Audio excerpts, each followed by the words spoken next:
Beberapa waktu lalu DPR RI berpesan kepada Menteri Desa PDT untuk memperhatikan kesejahteraan dari kepala desa dan perangkat desa. Apakah Menteri Desa saat ini akan memperhatikan permasalahan yang klasik ini ya mengenai kesejahteraan dari kepala desa dan perangkat desa?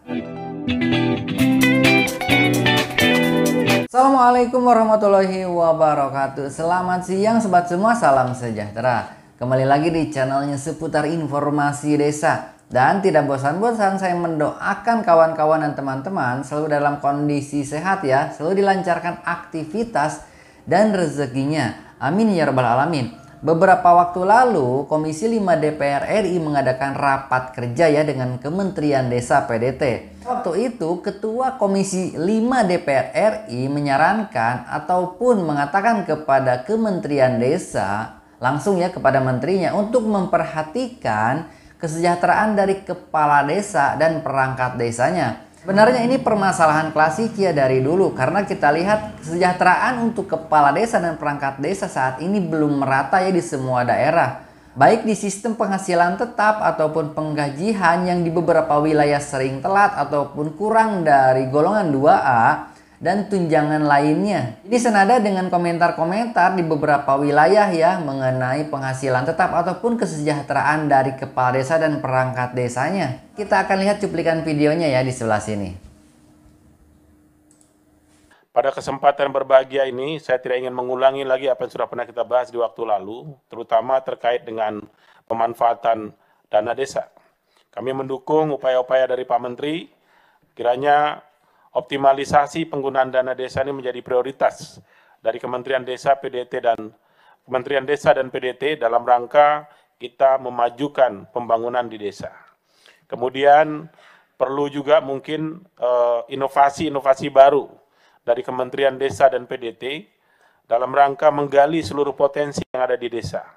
Ya, dan sehingga kita tidak hanya mengandalkan dana desa saja, tapi ada upaya-upaya lain dari pemerintah, dalam hal ini Kementerian Desa dan PDT, dalam rangka meningkatkan kesejahteraan masyarakat desa.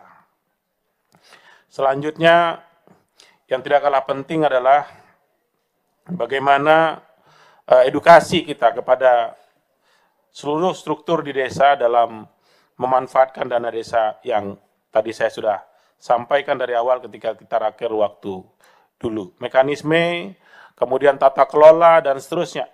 Itu menjadi hal yang mungkin menurut kami menjadi agenda penting dari Kementerian Desa dan PDT dan Transmigrasi. Kemudian ruang gerak desa. Ruang gerak desa ini harus betul-betul kita berikan kesempatan, Pak.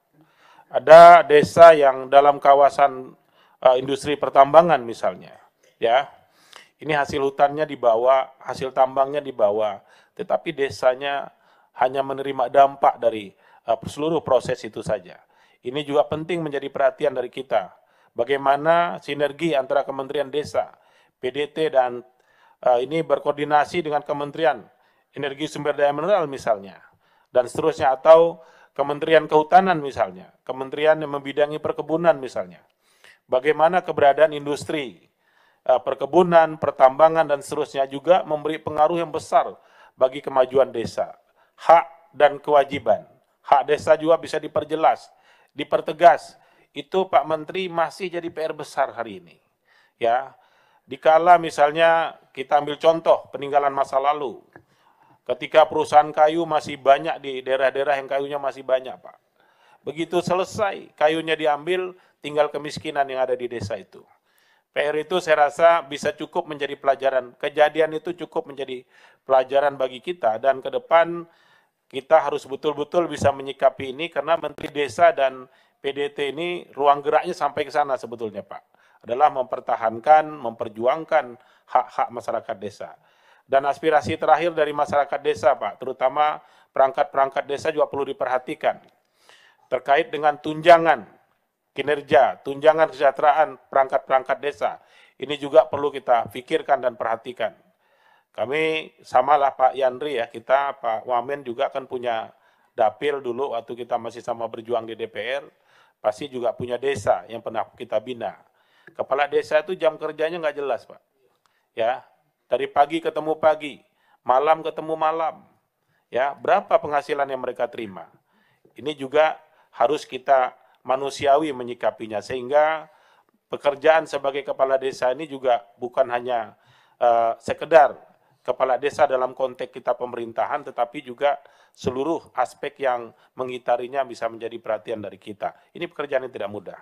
Baik, demikian pengantar. Oke sobat, nah tadi sudah didengarkan ya seperti apa rapat kerja ataupun latar belakang di awal ya yang disampaikan oleh Ketua Komisi 5 DPR RI. Kalau kita lihat sekilas tadi mengingatkan untuk mengoptimalisasi dan regulasi mekanisme itu seperti apa nantinya baiknya untuk Kementerian Desa PDT. Nah tadi sudah disebutkan ya untuk poinnya, salah satunya itu mengenai optimalisasi dari dana desa itu sendiri ya harus seperti apa nantinya. Ada inovasi-inovasi dari Kementerian Desa PDTT untuk kesejahteraan masyarakat desa dan pemerintahan desa itu sendiri. Tidak itu saja, tadi disinggung juga yang mengenai kinerja